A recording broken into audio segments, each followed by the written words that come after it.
Revitalize your brand and accelerate your impact with Eddy and Erica at Elevate One Consulting. Experts in organizational development, digital marketing, and much more. From leadership coaching to creating unforgettable digital experiences, we've got you covered. Visit elevateoneconsulting.com today. Elevate One Consulting. Innovate, grow, elevate. Welcome to the Unbroken Place, where it begins and ends with empathy. I'm your host, Eddy Paul Thomas, and this week I sit down with podcast personality extraordinaire, Dani Sumner. Dani is the host of a Holy Mess podcast and is a life transformation coach with a really profound personal journey marked by her experiences with an anxiety disorder, seasons of depression, ADHD, and other challenges. These experiences have taught her deep lessons in compassion, love, and grace. Having spent several decades overwhelmed by anxiety and intense emotions, Dani understands the struggle of feeling controlled by circumstances and past events, leading to a major insecurity and other issues. She now shares her journey of healing and growth with thousands of her listeners on a weekly basis, and I could not think of a better person and friend to discuss the topic of self-empathy with today. So let's get it. Let's go. Thank you so much for joining me on the Unbroken Place, Dani. This is a big deal for our listeners. I have just a dynamic personality, has a great podcast. If you have not heard of it, it is a Holy Mess podcast, and it is filled with a lot of heart, a lot of deep conversations, primarily about faith and trying to untangle the mess that we get into in daily life. And the host is Dani Sumner. She has graciously decided to join us today, and I'm super grateful. Are you kidding me? Graciously decided. I'm so pumped, Eddy. I love you. I love your work. I love your family. I love what you guys are about. And thank you. When you asked me, I was like, heck yeah, it wasn't even a question. Yeah. I'm excited to be here. I just know how busy you are and how crazy things are for you. You're always in a mode of serving. So I'm really just grateful to have you on, especially for the topic that we have today. And for those who don't know, we are covering empathy for yourself.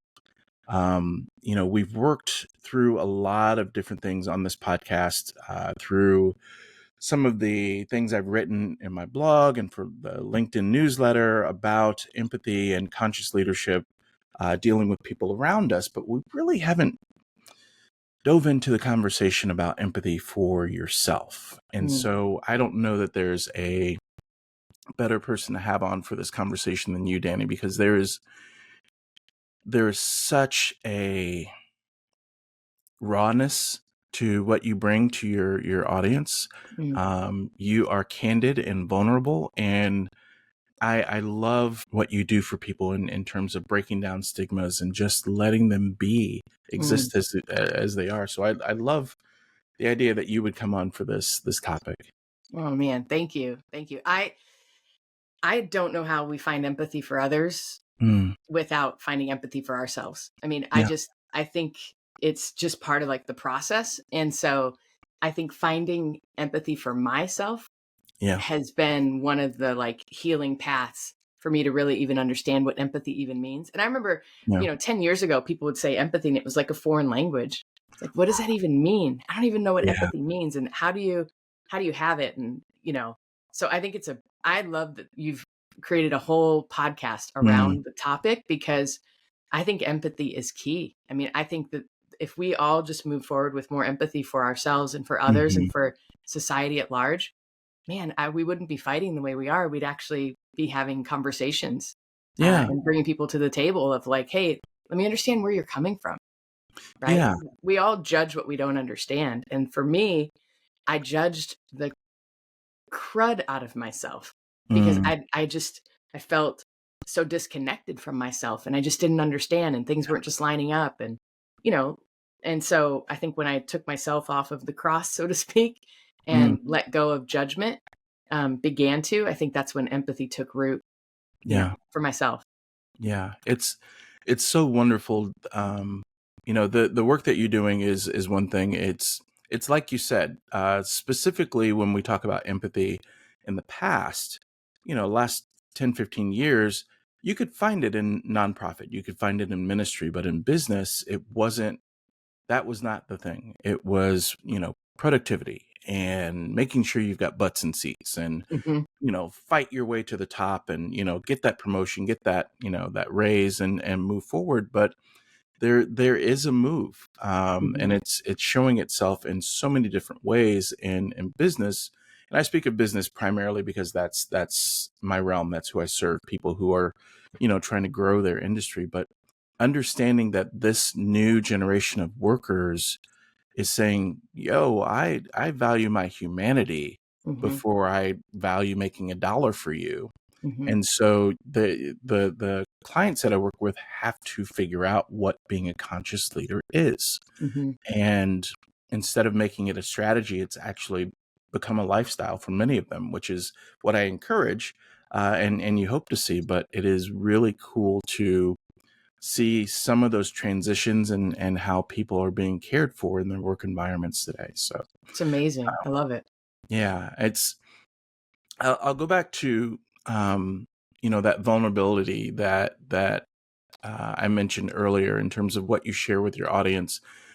You have not been shy at all in terms of talking about anxiety and depression and things of that sort. And I would love if you could unpack just a little bit of your journey with anxiety and depression and how it shaped your understanding of empathy for yourself. Oh my gosh, yes. So, oh, well, I basically came out of the womb like super anxious and a little depressed. Yeah. So, it's been a part of my biology, my physiology, right? And 40 years ago, 50 years ago, 60 years ago, our parents' generation, they didn't Mm, have labels for it, right? And right. so I grew up being raised in a generation of you don't really talk about that stuff. Right. You just power through, you bootstrap it. If someone is diagnosed with something, oh my gosh, it was kind of one of the worst things, that could happen way back in the day. It was like, talking about cancer, it's the C word, right? It's like Yeah. depression was the D word, anxiety was the A word, right? And it Hmm. was these things because people didn't understand. They didn't understand that it's a part of a lot of our everyday experience. And so I'll never forget, I had my first daughter, Mackenzie, who's going off to college in a month. So 18 years ago. And I had postpartum depression. I mean, like Hmm. diagnosable postpartum depression. Well, I was in total denial about it because I didn't understand it. And I Mm, judged it yeah. because I didn't understand it. So this Right. is when Brooke Shields was kind of coming out about it. And I'll never forget, Hmm. and God forgive me, but I remember just kind of like judging her because I'm always been a go-getter. I've always been really high energy, and you just deal with it, bootstrap it, and you just go, right? And Hmm. I remember just thinking like, man, what a cop out, and Yeah. God forgive me now because I just remember it hit me so hard. And I had, I couldn't be away from Gary. I would just weep at times. I was just so depressed at times. And we went to the doctor, and thank God he sent us to the right psychiatrist who was just this empathetic woman who dealt with women who had postpartum that were in denial about their Yeah. postpartum, right? Yeah. Because I'm like, no, there's something wrong with me. It's not depression. There's something else wrong, right? I didn't want it to be depression. And I'll never forget, she just started asking me questions like, hey, just tell me your family history. And I'm like, no one has depression in my family. Like, this would be the first one. Like, oh my gosh, no one has depression. And I'll never forget, I was holding Kenzie, and she said, well, tell me about your grandparents. Tell me about your aunts and your uncles. Tell me about your Hmm. parents. And I just remember, Eddie, this moment of, oh my gosh, so many of my relatives have struggled with some form of depression and anxiety. And she started Right. describing symptoms of, right? Instead of just putting a label on it, she was like, well, she started describing the symptoms. And I'm like, most of them. And my uncle, a few years earlier, had died by suicide. And so, like, that man had struggled. Now I'm like, oh my gosh, that poor man was tortured for his Yeah. whole life, And so when I had that moment in that doctor's office, I'll never forget because I just all of a sudden had empathy for my family and a deeper understanding of myself and just Yeah. empathy for the Yeah. situation. Instead of like trying to just get better or bootstrap it, I was like, oh my gosh, wow, take a breath, Dani. It's okay. And so I think it's been this slow progression in my life of just being able to take a breath from it. And it's almost like a meditative experience because, right, in meditation, you want to observe and not cling to. And it's just like, wow, this is really affecting my life. Now, what am I going to do about it? How am I going to take care of myself? Why is it here? Like all of the things, right? And then how do I move forward in a empowered way and not just, we've all been victimized in life. I don't want to live as a victim. How do I get my power back? And I think it's through the lens of empathy and compassion and understanding and all of that. Yeah, I find it so interesting. There's almost a juxtaposition that you're dealing with from the previous generation. Not just how they lived, but the images they saw. Of what a man was and what a woman was, and how you conduct yourself, and this is proper and this is inappropriate in terms of how you express yourself and your feelings. And I know to this day that a lot of men still, at least in my generation, I know the younger generation, heck, they're freaking 10-year-olds who know the number to their therapist when they need to give them a call. But my generation, and particularly even Black men specifically, are still leery about therapy and expressing their feelings and being vulnerable. And I know that my dad's generation, you don't talk about that.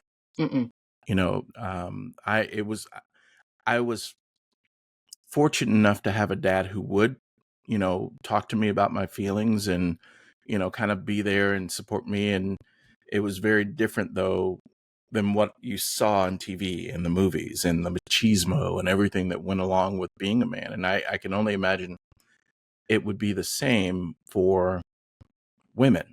There was a way you carried yourself and you had to kind of keep it in. And, depending on which, culture you were raised in, you had to kind of keep everything to yourself. Unless it was, look at how, grand my family is, and look at my boy, and look at my, whatever. But it's just been refreshing to witness the images shift from what I grew up watching and what you grew up watching to the images you see on TV now of families talking seriously about therapy, families, with a mom or a dad who actually takes a second to be an active listener when their kid is expressing, something that they're going through, and not just the go to your room, generation we grew up in. So it's a beautiful transition. And I do you witness that at all with your kids, just the openness and vulnerability now? Totally. Okay. And my kids, I joke around. I've got Zach, who's 15, and Kenzie, who's 18. They have more self-awareness and understanding of the world than I did till I was like 35 years old. I mean, they just have wisdom and compassion because they grow. And as much as we want to like say, oh, TikTok's bad, and they are being exposed to some serious social, emotional health things that we had to read books about. We had to try to find exposure for. Right. And now it's all over social media. Yeah, sure, there's some, negative things as well, but there's some really beneficial things that they're being exposed to. And they're finding empathy and compassion and understanding. I mean, just there was a situation at Zach's school this year, and a lot of kids could have judged kind of the situation and the other kid. And I'll never forget, Zach came home and he's like, man, what that kid must be going through at home, I can't even imagine. And I was just like, my 15-year-old football stud kid has the social emotional awareness. And this is not even, I mean, sure, we talk about it in our house, but it's in society now. Like it's acceptable to find empathy for people, right? Before it was only acceptable if we judged people, and we got on bandwagons to just judge people.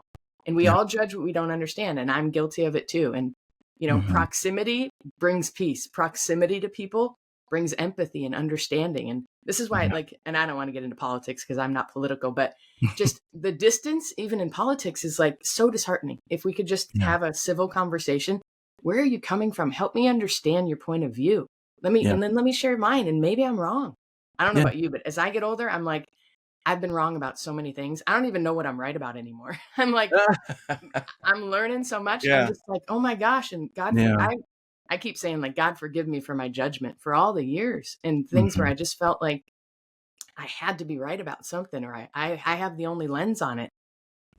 the world is so colorful and Yeah. broad and beautiful, and God's creatures and creation. It's like, man, there's just so much diversity. And how do we find Hmm. empathy for one another and people's history and their lens? And like, Yeah. that's really what I'm passionate about, and then, but how do you internalize it? How do you turn that empathy and internalize it for yourself? Hmm. That's been my life mission, I guess, for the last 15 Yeah. years. Yeah. Well, let's go back to that mission. As you're starting to figure out how to, give yourself a little more empathy, a little more grace. Um, how did you begin to differentiate between self empathy and self pity during your healing process? Ooh, that's a rich, good question. So I I come think with it on this show. that's good. You do, man. Drop the mic on that one, Eddie. Well, interestingly, I think self-pity a little bit. I mean, obviously it can be perverse and horrible, but when Hmm. I see someone struggling with self-pity and I'm like, thank God they care enough about themselves to have pity on themselves. Yeah. Right? Now, we can get stuck in self-pity and we Hmm. can get stuck as living as a victim, right? Even the things that we've chosen where like, man, we just beat ourselves up for it. It's like, okay, at some point we have to stop crucifying ourselves and be like, okay, it is what it is. How do we step out of that? But where No. self-pity can poison us. I mean, I think for a little bit it shows a little bit of self-respect in there because you Hmm. you actually want to care for that being inside of you, right? But Yeah. I think empathy, just it's this understanding. And the way I kind of describe it is, you're sitting in empathy when it feels open and empowered and a little bit more serenity and a little bit more like agency back. You have your voice back. Hmm. Self-pity, I feel like closes you off and shuts you down and isolates you, right? Because not a lot of people want to talk about the places where they have a lot of self-pity unless they're, attention or what. And we've all been there. I mean, trust me, self-pity was one of my spiritual gifts for a long time. Like, because it's just, it takes what it takes for us to step into true empathy and understanding and all of that. Does that make sense? Yeah. Oh, yeah. Absolutely, it does for me in terms of almost everything you said. Because with me, it's almost there's an intersectionality with empathy where I'm aware of my circumstances. At least, approaching 50. Yes, I said that on the show. Let's go, Eddie. Um, it's right, old fart with no hair, so you can't really tell unless I grow No out this beard. way. The But wisdom you have now. right, the gray. Oh Oh, my gosh. yeah, Let's right. go. But I think that understanding that there's a level of awareness you have to have of yourself.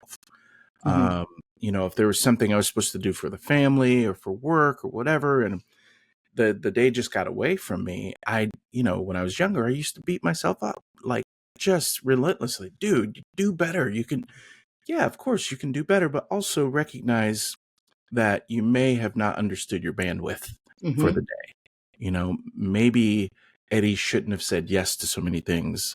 And that empathy is part of the reason I've empowered myself to say no to some things. Um, Understanding that I'm a human being.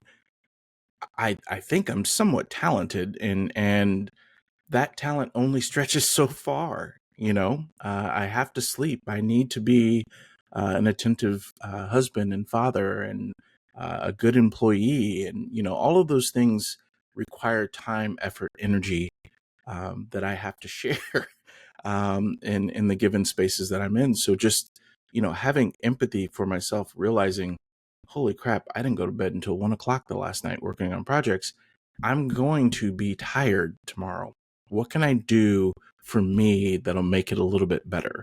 Or whatever life brings in front of me. But being aware of your limitations, being aware of your humanity, of how you're coming into a space allows me to be empathetic for Eddie, not make excuses. Now, I hope those in the workforce who hears this understands that I'm not making excuses for Eddie. I'm understanding where Eddie is coming from, and that's where that discussion of being a conscious leader. If you can do that for yourself, imagine now flipping that understanding for yourself and all the things you're carrying into a room, into a meeting, into a sales call, whatever it is that you're dealing with, imagine allowing that for your employees, the people who are working underneath you, so to speak. I use air quotes because I do not like the subordinate, conversation or labels, but having that kind of empathy for yourself can spread out to others once you kind of really put the effort in for yourself. And I'm going to put it back on you now in terms of finding that balance for empathy for yourself. How do you do that with responsibilities and pressures that come with being a parent or partner?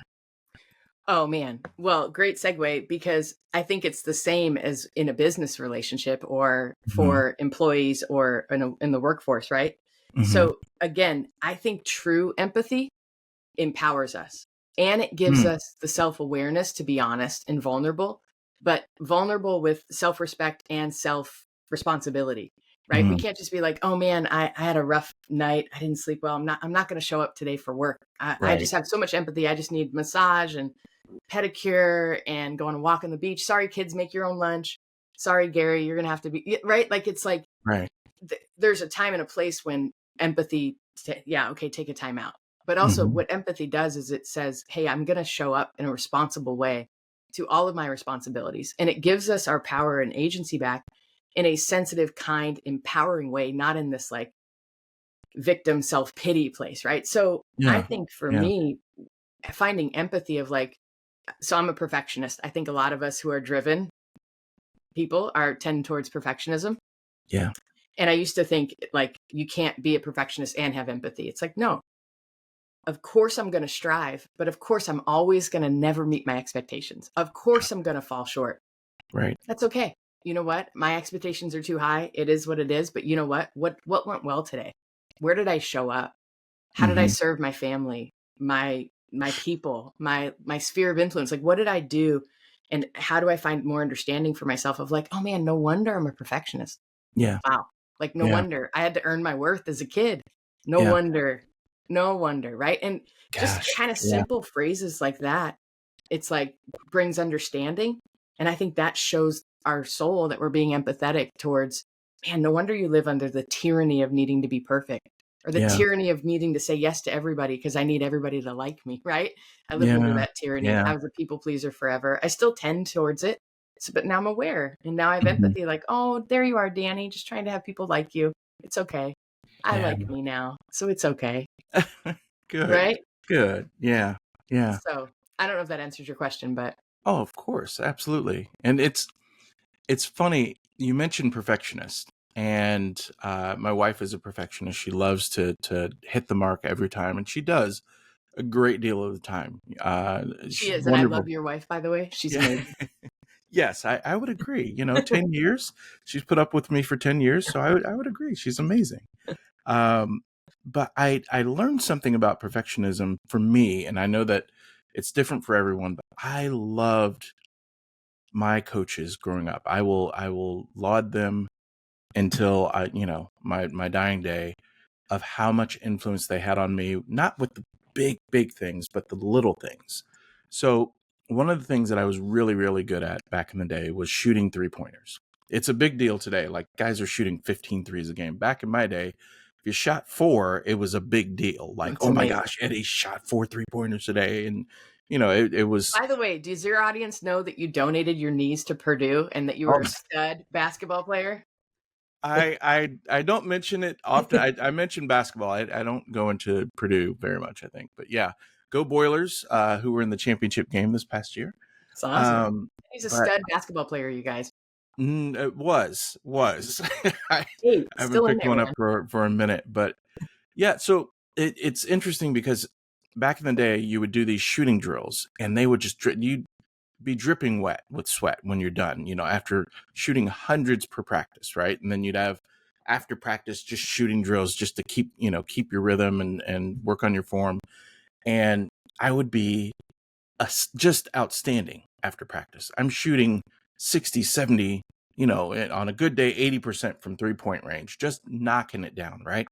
But then I'd get in the game and I'm shooting 35, 40%. I'm like, I would get so mad at myself. And I had that perfectionist mindset until I think it was my senior year before I was considering playing in college at all. And my coach kind of sat me down, just my AAU coach sat me down, and he's like, dude, look, you can shoot lights out when nobody's on you.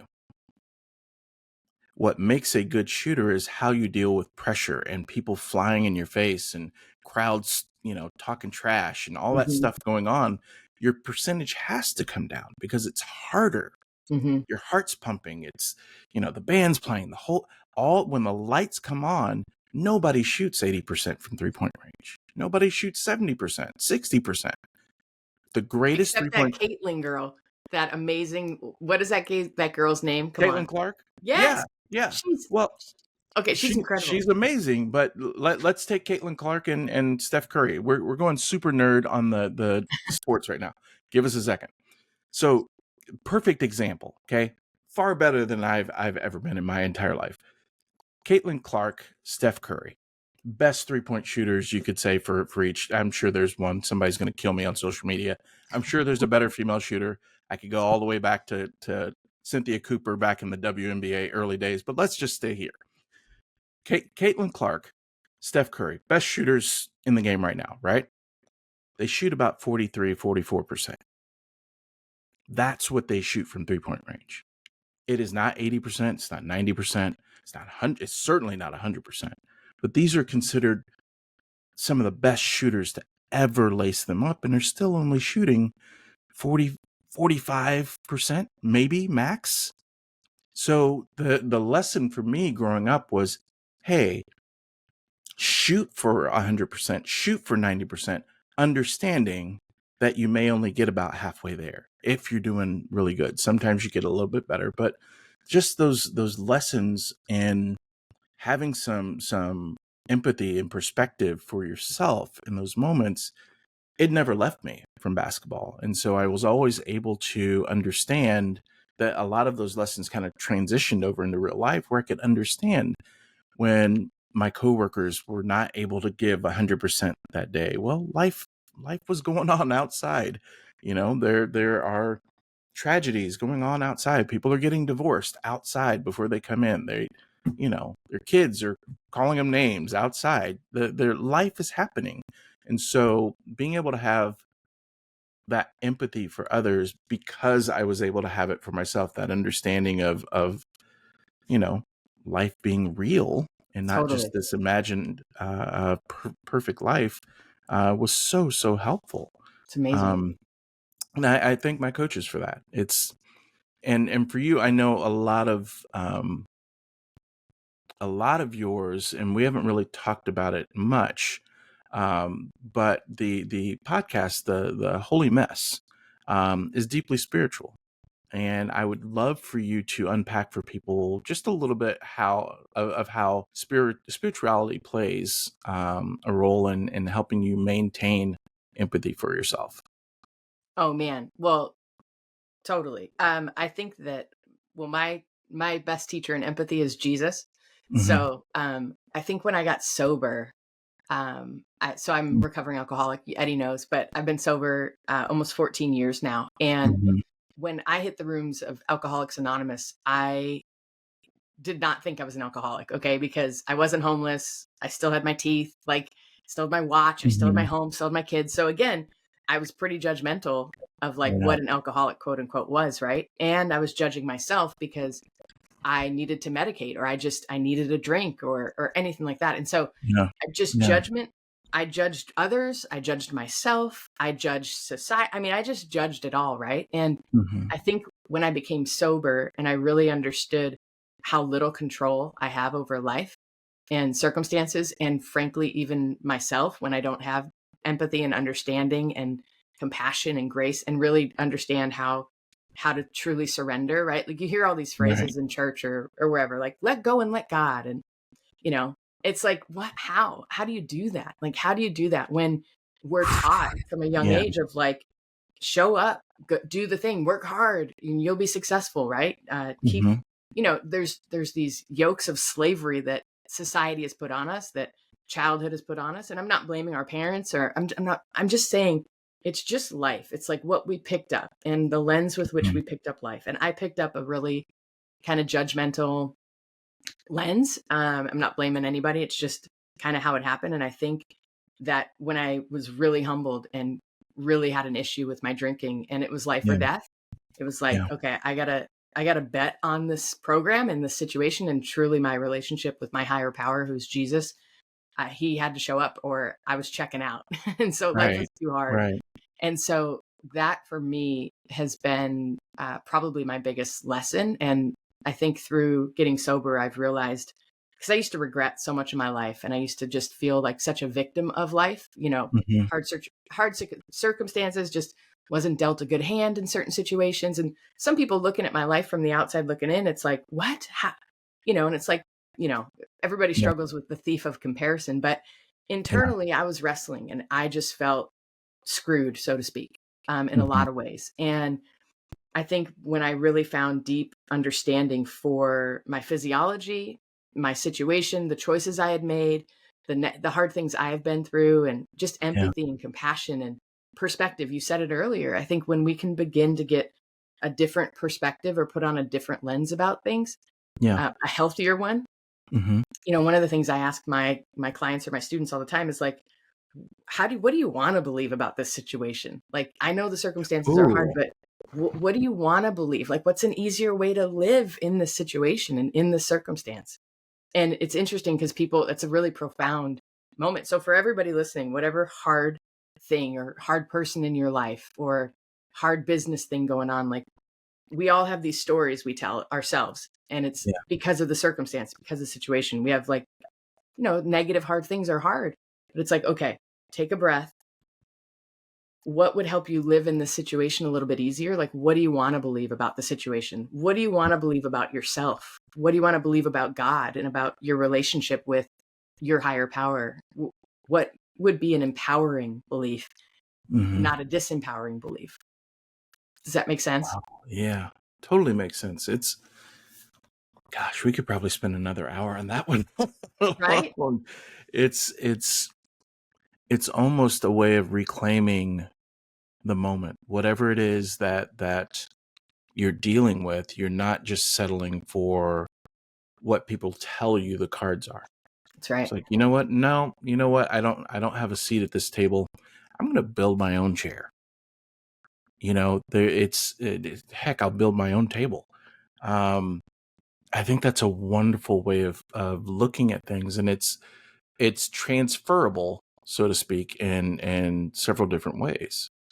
What other kind of nuggets do you have? Just like in terms of strategies or practices you would recommend for someone who's, kind of struggling to show empathy towards themselves? Well, I think you're in good company, first of all, if you struggle with empathy towards yourself, because your dirty, dark secrets. Okay. Right. And I talk to people all the time who are like, but if you really know me, Dani, like you only see this Dani through Zoom or in relationship. Like if you really knew my dark secrets or the dark thoughts I have, I would just challenge and say, you're human, right? So if you can begin to embrace your humanness, and life is 50-50, man. If we wanted to be Jesus, okay, I'm a Christian, right?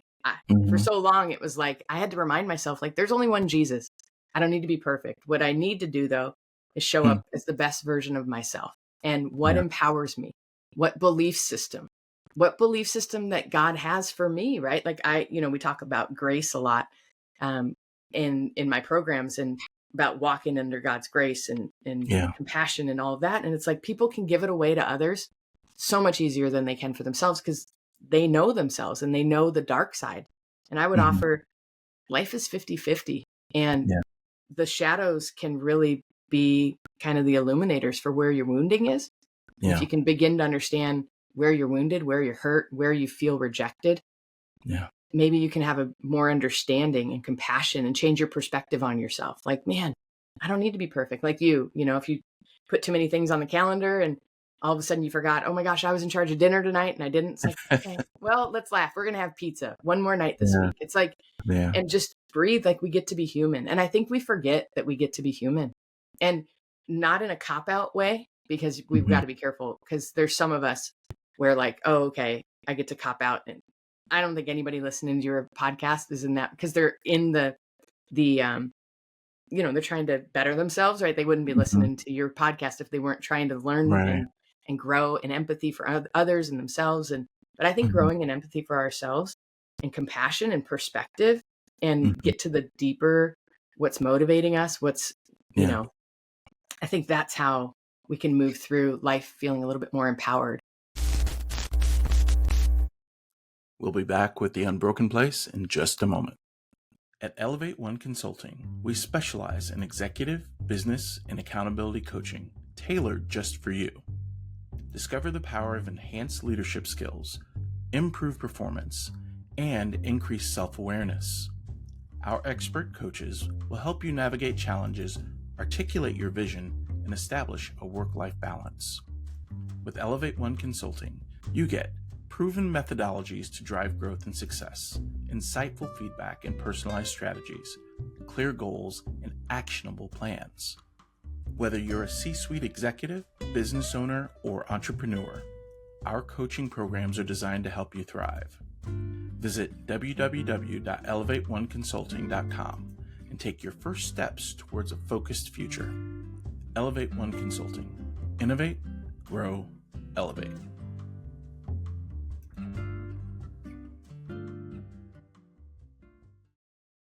And we're back.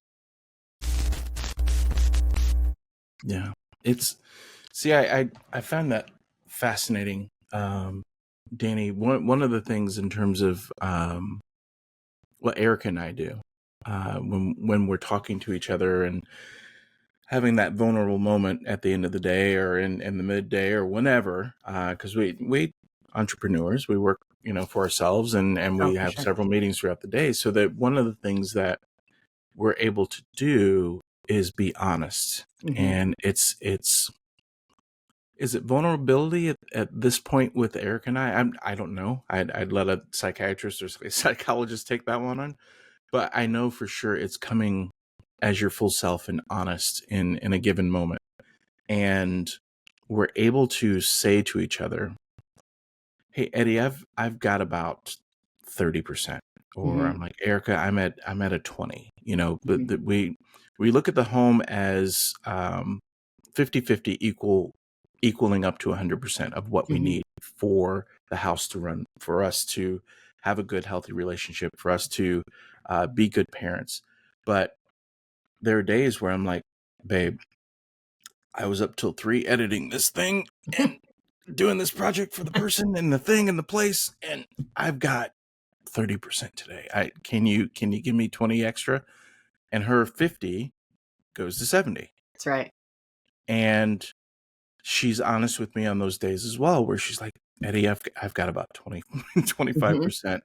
I am whooped. Can you take on the duties with the kids or your parents or whatever is going on?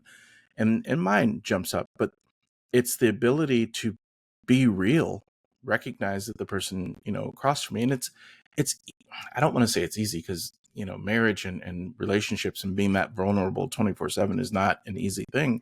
You get to that point. Yeah.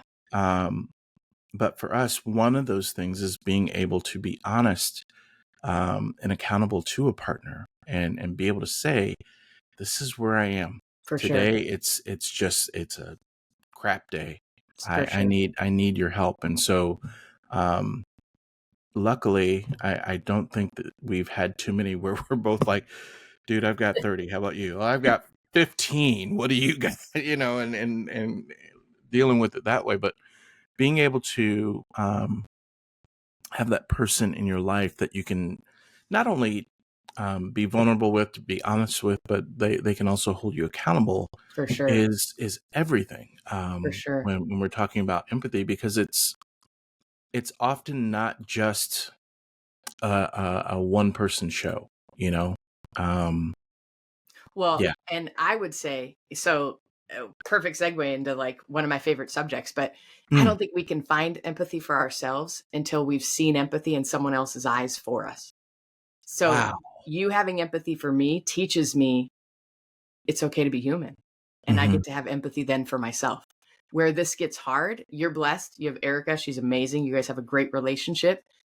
when people have a hard marriage, man, maybe they can't get the empathy from their spouse, right? So that's where it's like, okay, find a good therapist, find some friend who's honest about their stuff, right? And it is real, because they'll help you find empathy for yourself. And you can test it out and try it out with different friends. Like, hey, I blew it with my kid. I screamed at him. If they come at you with like, well, why'd you do that? Like, okay, that's not your empathetic friend. Right. But if someone's like, man, what'd the kid do? And were you exhausted? Were you hungry? Were you tired? Like, what happened? Oh man, I'm so sorry that happened. That must have really triggered you. Like, that's empathy.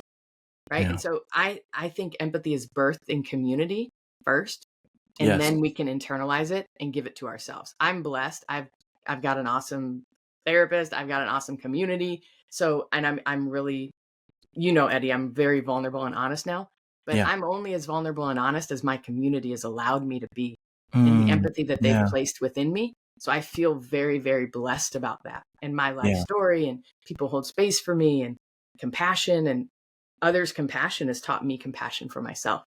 So I think you have to have it in community, or how do you internalize this stuff? Yeah. Yeah. Well, okay. So let's transition to almost kind of the parental side of this. We have some very unique scenarios in our household, and I know you've got some unique ones in yours. And I would love to have you unpack a little bit of how you encourage empathy within your children. I know that there's it might be a little different when we're talking about sports and all the things that they deal with socially, but more specifically, how do you teach your children to have empathy for themselves? Well, it's a tough one, because again, we want our kids to have drive, and to go after things and to try. One of the things I heard Sarah Blakely, who started Spanx, share how her dad would ask her every day, like, hey, what'd you fail at today? And not like, what did you succeed at, but what did you fail at today? Like, what'd you try and it just bombed on you, right? And how he would say, well, way to go, you tried, good job. And it's like, not needing our kids to be perfect for us, but hey, what are you trying at? What are you building resilience in your life? And so I think it goes hand in hand. I think empathy and resilience go together, because like with my kids, I'm trying really hard to help them. My kids they have a little bit of me and Gary in both of them, right? So they're both pretty driven, pretty high achievers, or trying to be high achievers, but trying to find good enough is good enough, and empathy. Now, if my kid was a couch potato, it's like, okay, well, what's causing the couch potato? Like, what's going on? Are you depressed? Is it like, I think asking good questions to get them thinking. My daughter's going off to college, like I said, and we've been having conversations about how to make new friends, right? Because she's gone to the same school for years. So she's got the same group of friends, gone to the same church, and she makes new friends here and there, but she's going to be going where she knows no one. And it's like, okay, you got to ask questions. You got to get to know people from a deeper. And if someone asks you a question, don't just say, I don't know. Just say, I haven't really thought about that. Give me a moment. Let me think. Oh, okay. Like, because it's part of it is understanding and part of it is realizing we have different parts of ourselves. Like, part of me feels angry. Part of me feels sad. Part of me feels compassion. Part of me feels empathy. Part of me feels judgment. And that's healthy too. And that's okay. What we're trying to do is grow the muscle of empathy, because I just don't think we're born with it. And I don't think it's been nurtured into us through society and all of that. So with my kids, I just try to ask questions. And if someone hurts them, I'm always very careful to, like, okay, you need to forgive them, right? Like, forgiveness, they'll get to it. But it's like, okay, what do you think caused them to be so selfish? What do you think led them to hurt your feelings? What do you think, why did they need to put you down? Like, do you think they're insecure? Like, right. So just beginning to help them find empathy for others, even if they're still mad at them or hurt, but finding empathy and understanding, so that it's just not, that person's not all bad or all evil. It's like, well, how do we find empathy for them? And owning it when I blow it. Like, I'm trying really hard. I don't know about you, but when I was a kid, I can't remember really, and my parents are awesome human beings, but like, they didn't apologize if they blew it or they screamed at me or whatever. Like, but it wasn't that generation. They didn't, like, children were just meant to be seen and not heard, and all the things. man, I feel like I'm always apologizing to my kids. Like, and I'm always Mm. trying to explain, like, man, I've had a long day. I was short. I'm so sorry. I needed your help. Blah, blah, blah. I felt, whatever. Like, so just trying to give more understanding to whatever even my reactions are, and getting myself off the cross. Like, man, I got to forgive myself. I've just had a long day and I'm tired. I'm sorry. Yeah. I'm not showing up really well right now. And I apologize. Yeah. And so kind of modeling that too. Mm-hmm. But it's hard. Kids are hard, and I'm not a parenting expert. So good luck, man. I, honestly, it's interesting because in my career, working in nonprofit, working with children's groups, working with first-time pregnant mothers, all the different groups that I've worked with, I've learned that there's no one size fits all when it comes to kids. That's right. No shade to anyone who calls themselves a child expert. But even psychologists and psychiatrists are using theory. Mm-hmm. What is the most common thing out there? It doesn't mean that it's going to be, what you're dealing with or what your child is dealing with. So there's no expertise in it whatsoever. I feel like I am, if anything, I could be an expert on my children, Yes. and I'm still lost, a good majority of the time. But it comes down to being very intentional about having conversation with them. Mm-hmm. For me, about taking time to not just ask the standard question, "How was your day?" How was school today? Mm-hmm. How are your friends? How was the game? Um, but asking weird questions, similar to what did you fail at today? Mm-hmm. The model that we have in our house, the girls played sports for a little while and are definitely going to get back into sports coming in the fall, but it's always about there are no losses That's in right. this house. There are opportunities to learn. What did you learn about the way you played soccer this time, or football for some of my friends in Mexico listening? But it's an opportunity to learn, as opposed to you lost, oh darn, move on and be grumpy for a minute and get over it. But it's the conversations are rich. I mean, these chairs behind me are filled weekly with just the most endearing and sweet questions that the kids ask, and I'm just sitting there like, please don't grow up. Don't go any, Mm-hmm. don't get any Oh, older. Stay sweet. Ask all the questions, and they're always deep. It's never, just these surface level questions. It's, wow, I saw this thing, or I heard this person say this thing, and can you explain to me what that means? And it's wonderful. it's It's a amazing. wonderful experience, It's fatherhood, and I amazing. know Erica loves it as well. With just eating up all that time that she gets with the girls.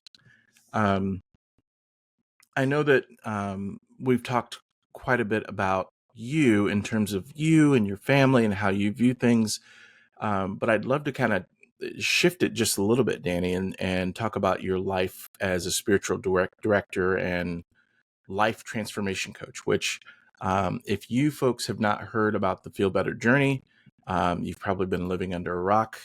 This woman's podcast is everywhere. Her name is everywhere. And the Feel Better Journey is one of the really cool things. I got to experience it myself and walk through. But I would love to listen to you tell people a little bit about some of the common misconceptions about self-empathy you've encountered in that work as a transformation coach. Yeah. Well, so as I said, like being a spiritual director in the Christian circles, Christians are really good at being hard on themselves for all the things that they've blown in life. And we really like to continue to crucify ourselves because we Yeah. should have done better. We should have known better, all of that sort of stuff. Or, Mm-hmm. um, life is just a mixed bag of nuts. And so what the Feel Better journey does is helps people kind of really find empathy and understanding and internalize it, not just talk about it, but like, how do I have empathy in this situation? How do I Mm-hmm. internalize that so I can live from a place of maybe more serenity or peace? And I think when we can find empathy for ourselves, clarity comes. A lot of people feel stuck. And I think we feel stuck because we judge and we feel we've missed the boat. It's too late. I took the fork in the road and I went the wrong way. And there's a lot of grief mixed in with it. Mm-hmm. But I think part of it too is just self-judgment. And we didn't live up to our expectations. We went to college, we got the job, we had the job, we have the 401k, maybe we've had some financial ups and downs, but just feeling a little bit like, what is life all about? Right. A lot of my clients and students are a little bit older. So they've lived some life and they've gotten some, pounds of flesh taken out of them. And it's like, okay, how do we still walk through life empowered and find grace and empathy for ourselves, and then figure out what do we want to do with it? Like, what do we want to do with all this life experience? You're turning 50, right? That wisdom that you have, your best chapters are ahead of you with all your life experience and your wisdom. And just, man, there's so much, you've got 50 more years now of like, man, purpose and meaning. And that's just so fun for me. This is where it's like, it's really fun for me with what I do, getting in the weeds with people. And what do you want to mine from your life? Like, what do you want to learn? How do you want to, and who do you want to be as you move forward, and kind of write that script, help people write that script. That's so wonderful. It's one of the coolest things that I get to do, because we offer coaching as well, but not nearly as intense as what you offer. I love your program, but one of the things that I get to do is help people unplug from the matrix. Mm-hmm.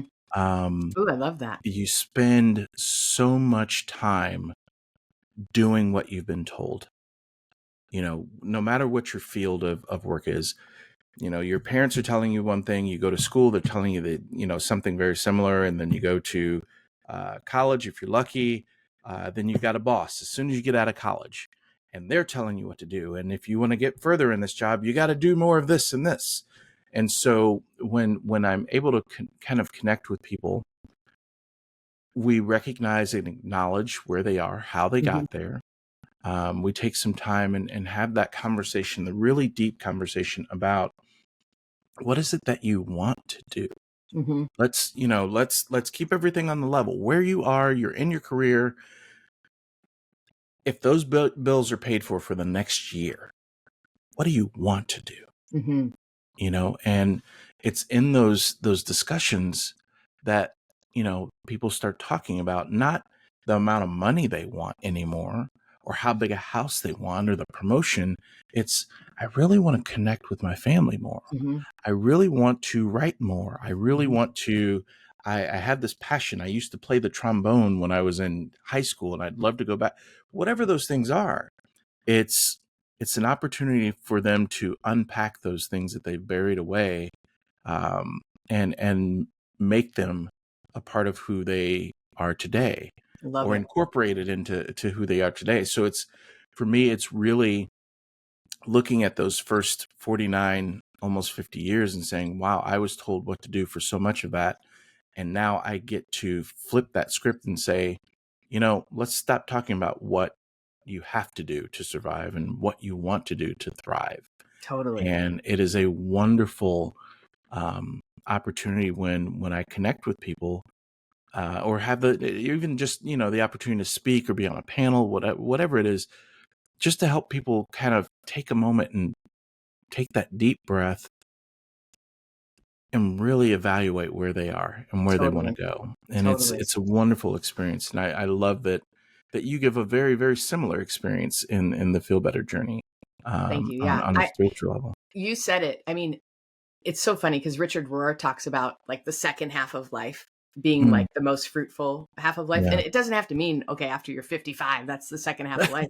Some people find their second half of life at 35 because it's like they realize life's not working for me. Like this, it's working, so to speak, but it's not as fulfilling as I want it to be. And so I feel like once we hit that point, that's when like the real fun stuff happens, because then we begin to unlearn and unpack all the things that we've been conditioned by. Yeah. And I feel like my job, and yours probably too, is like helping people unlearn really unhealthy rules that they've lived by, that who the heck made these rules? Like, and all of a sudden it's just the way it is. It's like, who said that? Mm-hmm. Why are we living under these sets of rules? And so unlearning, because we have everything we need within us. Like we know.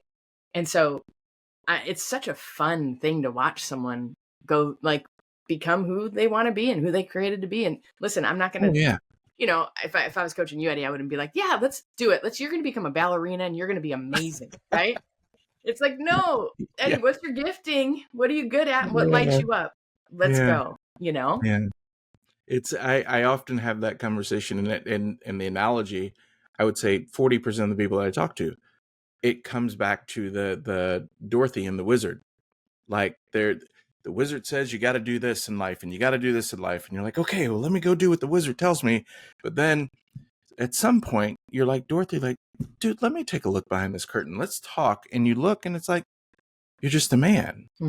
I don't need to do this. I don't need to do all these things to be happy and succeed. It's, I don't like talking about politics either, but there's a certain thing that we hear and it rings in our ear over and over and over and over and over, of the type of way that you're supposed to live here. And that's not always the most healthy thing in the world. In fact, most times it's not. The data supports me on that one, folks. I'll share the studies and the show notes. But I love what you're saying about that, Dani. And I think that one thing I would love for you to do, because you do such a really good job of it in the Feel Better journey.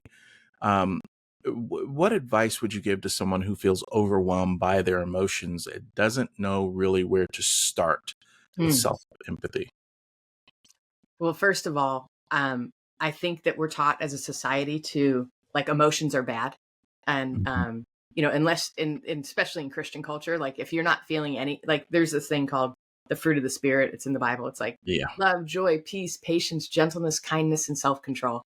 And somehow it's penetrated society where like we're supposed to always be happy. We're supposed to always be feeling love, joy, peace, patience, gentleness, kindness, and self-control.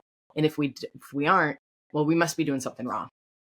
And I would argue life's 50-50, and the emotions that you have, I think sometimes we get overwhelmed by them because we like fight with them. Like, gosh, I don't want to be sad.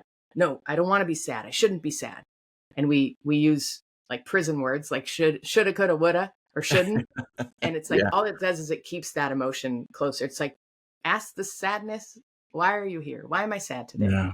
And just begin to unpack that. And I think that's another way to find empathy for yourself with your emotions of like I used to judge myself for my anxiety. I would just wake up in the middle of the night with anxiety. Yes, I probably had caffeine too late, but also my physiology, I inherited some anxiety. Okay. Like my parents have anxiety. Like, and so just finding empathy of like, okay, this is something I'm going to wrestle with probably the rest of my life. How am I going to learn to live with it? It's like, oh, there you are, old friend. What are you teaching me right now? Where am I overextended? What did I eat yesterday? What am I stressed about today? When I have too many things on my calendar, oh man, overwhelmed Dani comes out and I'm like a bear. And it's like, hold on, I know my bandwidth. I know my capacity. And I know the world tells us we can do it all.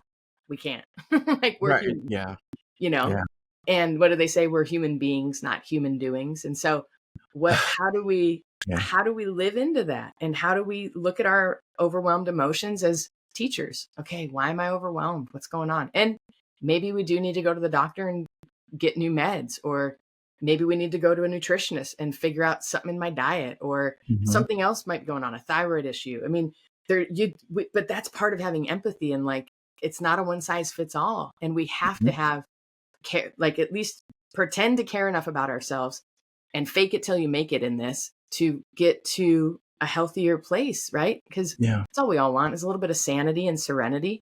And so, and overwhelming emotions, I think post-COVID is off the charts. Yes. And I think I'm going to take that as a cue to invite you back for another conversation. There is some data and some specific studies that I reference in a couple of my newsletters that refer to the attitude of people coming out of COVID. And quite frankly, it's not quiet quitting. It is screaming quitting. They're just not, jumping in people's face about it. It is, you know what?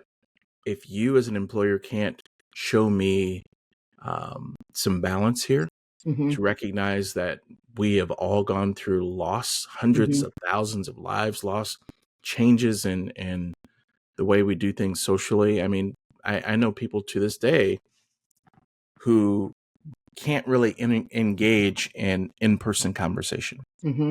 Now, they can do what we're doing all day, but when they're actually in front of someone, they still feel awkward. Like, do I shake now? Do I hug now? How much distance should I have? Like, there's so much anxiety around that. And it just, that time period changed us. For sure.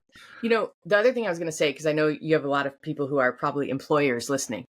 So I know employers get a little nervous with empathy. I was just talking to my brother, actually, who has a pretty big company and employees and all that stuff. And one of the things I was sharing with him, not about his company, but about a friend of his, is saying, like, take a chance on empathy. Take a chance to understand your employee and where they're coming from, and have empathy for where they're at. You're going to know really quick if they're going to fall into self-pity and take advantage of you. And then you know, a spade's a spade. But if you have empathy and they can feel it and understand it, I guarantee you, somebody who can own their stuff will 10 times their production for you, because they know you're bought in on them, right? And so, because I think a lot of employers get a little nervous, like, man, if I give an inch, they're going to take a mile. It's like, sometimes you give an inch and then they're going to give you a mile, because they feel seen, they feel understood, they feel heard, they feel cared for. And if they take advantage, then you know, and it's probably time to part ways anyways, right? And so just because I think employers, and us as parents too, I don't know about you, Eddie, but like, that can be my tendency. Like, man, if I give an inch, man, they might take a mile. But I've found with my kids, when I give an inch and they feel heard and seen and understood, man, they're in my pocket. Like, they'll do a lot more for what I want when they feel seen, heard, and understood. And that's empathy, you know? And so I feel like that's really, I don't know, you can cut that part out if you want, but no. We're keeping that in there for sure. I think, see, you touch on something very important, Dani, and empathy is important to try, but here's the thing. You need to be trained on how to utilize it. Empathy, folks, if you're still listening to us, as we've been talking for a bit here, empathy is a muscle that must be worked out in order to be in shape. 100%. There are so many things in life that people just want to go and try, and you don't realize how hard it's going to be because you've never used it before.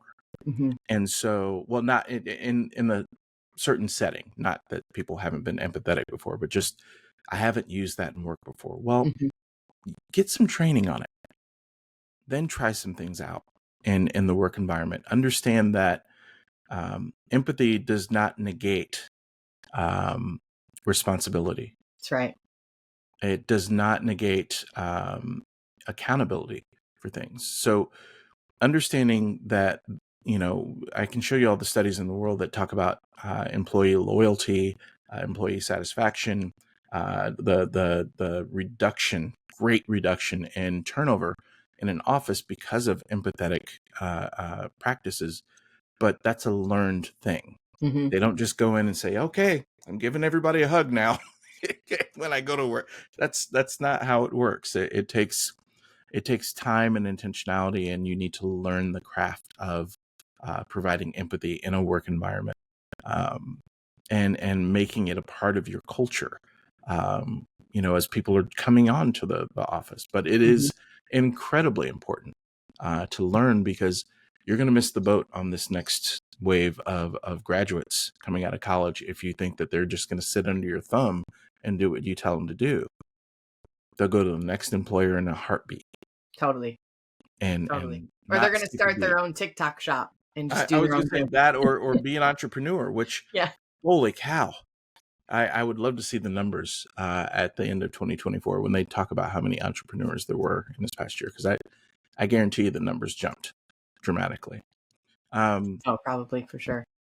Well, the last question I have for you, Dani, is one in which I try to ask everyone when it comes to a topic that they're well versed on, and it would be, what message would you leave for our listeners who are just beginning their journey towards self-empathy? Mm. Oh, man. Well, first, be patient with yourself. I think with any new thing, it can feel really uncomfortable. And I think letting ourselves off the hook for some things, quote unquote, can feel add guilt or shame or whatever. But I think just having, being willing to be wrong about yourself, I think is huge. And being willing to change your point of view about yourself about a few things can be really huge. Instead of like, man, no, this is just the way I am. I'm just an angry person. It's like, why are you angry? Like, what are you grieving? Or what injustice is just eating at you? And having empathy for your tendency towards that, right? And so that's where you begin to grow. And it's not an overnight transformation, but if you can just, wow, okay, I actually have a little bit of compassion for myself in this. Empathy's growing, understanding's growing, self-awareness is growing. It's really easy. It's so much easier just to judge ourselves, but it's a simpleton way. Don't do it. It's just not worth it. There's no productivity there. Yeah. It's interesting you say that, and I don't mean to prolong it, but there's this light bulb that just went off. No, I love it. I don't think I've ever said this. So folks, if it comes out terrible, my bad, I'll work on it. But I think about guys, I grew up with a guy named David Goggins, very well-known man, runs marathons for charity. He's just the hard ass of all hard asses when it comes to, doing challenges. Like I think he has the world record for most pull-ups, and just brilliant guy, amazing guy. Wait, has he written books? I feel like Zach read a book by David Goggins. Yeah, I've got a couple of his books. I should have had him sign it. You're gonna have to get a signed book for my son. I think Zach loves David Goggins. Okay. Yeah, he's great. He's great. But I wonder, for all of the people out there who see David Goggins, and the work that he puts in and the mindset that he has around perfecting human potential in terms of the physical nature, fighting through it mentally. I wonder if people put not the same effort, but 50% of that effort into empathy for themselves, changing the mindset and saying, you know what? It's too easy to blame myself and say, Eddie, you stunk today at work.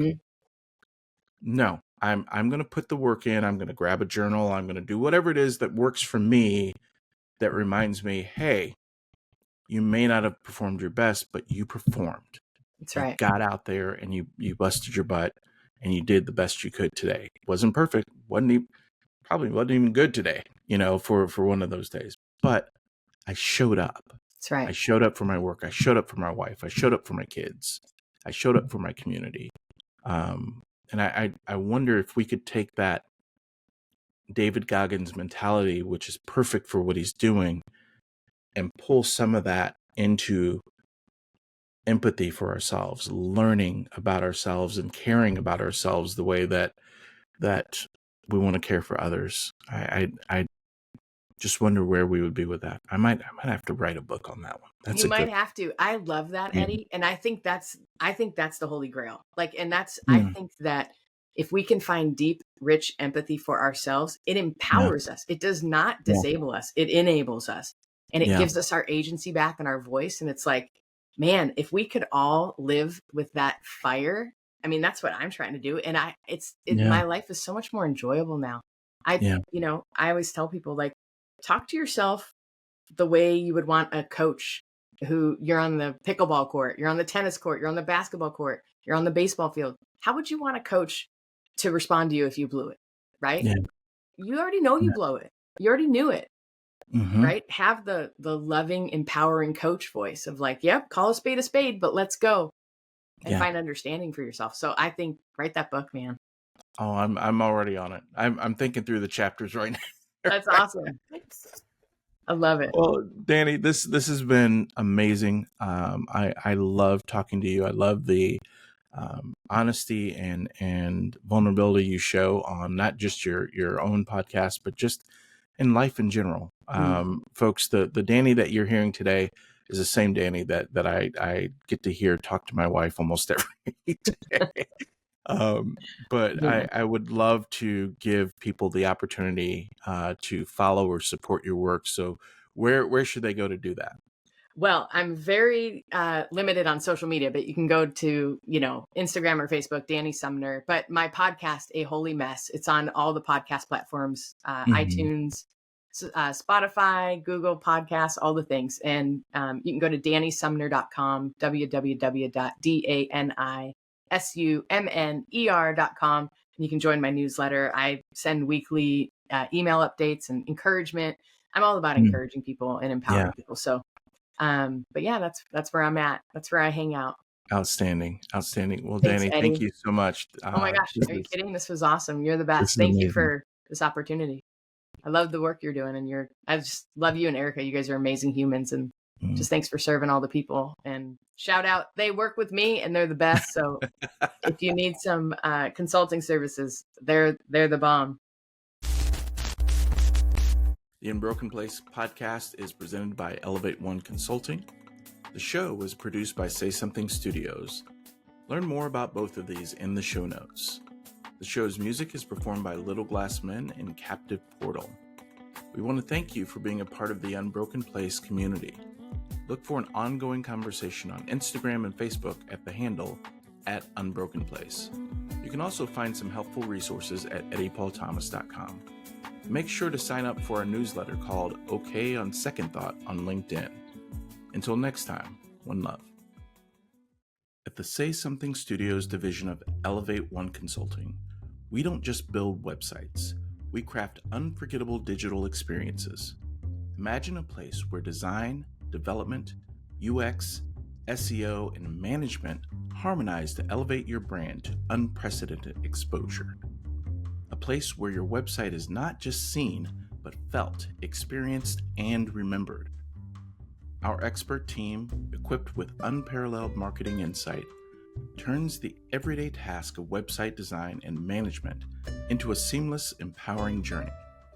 With Elevate One, you're not just launching a website, you're embarking on a transformative business adventure. We meticulously design every aspect, from intuitive navigation to stunning graphics, ensuring your digital space authentically represents your business ethos. Ready to transform your online presence into a thriving digital masterpiece? Visit us now at www.elevateoneconsulting.com and start your journey to digital excellence.